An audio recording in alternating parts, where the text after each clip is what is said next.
The facts can no longer be denied, not even by the White House. The Benghazi massacre could have been prevented. With me, House Intelligence Committee member, Congressman Devin Nunes. Congressman, good evening. Did the administration lie to us? Well, not only did they lie, Judge, but they continue to lie. And, we are still waiting for witnesses to show up. We're still waiting for phone records. It's very, very frustrating. I know the American people are frustrated, but I really appreciate you staying on this issue. Well, Congressman, not many of us were surprised at what happened. I mean, it just, made sense based on the pieces that Americans were putting together. But this came so late in the game because the administration chose to lie over and over. The families would have gotten closure a lot sooner had they not done that. Well, and what's sad is I think they're doing this to cover up their Middle East strategy. So their narrative was that Al-Qaeda was on the run. And I find it rather ironic that Al-Qaeda's in Syria, Al-Qaeda's in the Arabian Peninsula, Al-Qaeda's in Egypt, Al-Qaeda's in Syria, in the Maghreb, right. Al-Qaeda's in Tunisia, Al-Qaeda's in is now moving into Boko Haram in Nigeria. Al-Qaeda is everywhere except where? Benghazi. So not believable. So was the fake scenario manufactured to cover up an incompetent or hapless foreign policy in the Middle East? Well, my guess that it's made up to cover up the entire policy from Pakistan all the way to Morocco. But the issue here is with Benghazi specifically, they knew that night that it was Al-Qaeda. They knew that. The people on the ground knew that. The State Department knew that. The military knew that. And it seems like everybody seems to know it except for the New York Times and the White House. And it's just not believable. But, Congressman, what can we do about the lies? I mean, you've got a committee of Democrats and Republicans saying this was not about a video. We've got a drone. We've got all kinds of surveillance cameras. Will the American people ever see the cameras and what happened, that there was no spontaneous declaration? Will we ever get to the bottom of it?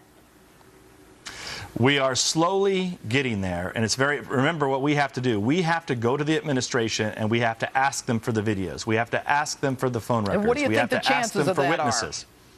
Well, no, I just reviewed for the first time the videos in their entirety. So I was able to watch the drone feed and all the closed-circuit cameras from that night. I just did that about a week ago. And now we are waiting on some. I did not see any spontaneous protest, but we've known that from the reports. I mean, the CIA said that from the beginning. There was no protest on behalf of a video.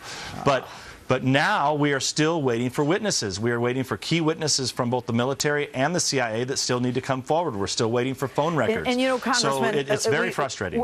I have to close here in a minute, but it appears that 15 Libyans have been murdered who have cooperated with us in terms of getting information to us about what happened in Benghazi. Well, you bring up a very important point, and that is the killers are still on the run. And by the way, some of those killers are known Al-Qaeda operatives. Exactly. And they're still on the run. All right. Congressman Nunes, thanks so much for being with us this evening. My pleasure, Jeanine. Thank you.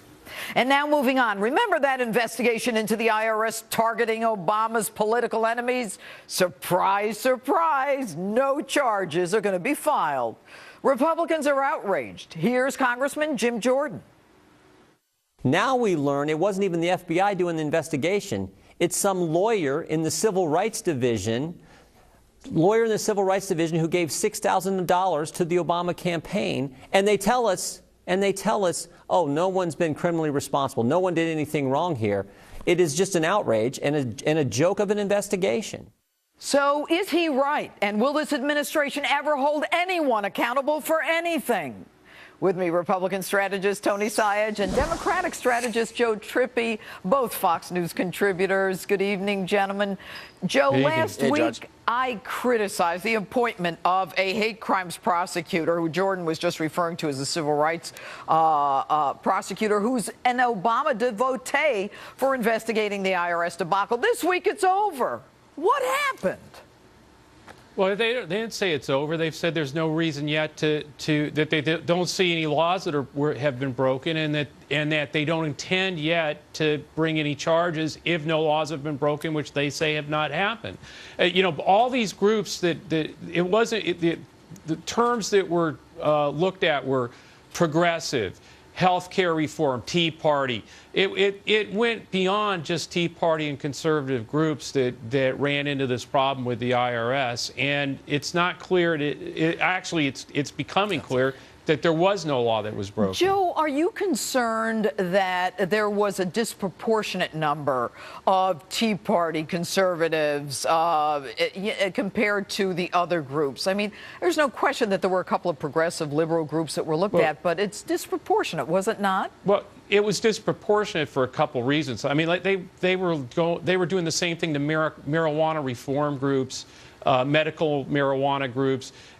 It's more, I think, that let's, if you really look at it, what were groups that were forming all over the country? Where was this impulse coming from? Well, it was much bigger Tea Party movement. So you're saying more the Tea Party were applying? Okay, Tony. We're applying, yes. Judge, I actually forgot that we were even arguing the fact that there was clearly wholesale targeting of conservative groups. This is clearly proven. You have 200 conservative Tea Party, pro-family, pro-Israel groups versus 8 that have progressive and some sort of other liberal agenda. The numbers were something like that. I think Joe may be right if the proportion of the both were the same, but it's not. It's obviously overwhelmingly against conservatives, number one. Number two, let's talk about Barbara Bosserman, this Department of Justice Civil Rights Unit Division attorney who's a known Obama mega donor, thousands of dollars. She makes $150,000 a year. She gives $6,500 to Obama. Does that bother you, Joe? Joe, I like you, Joe. Does that bother you? I like him too.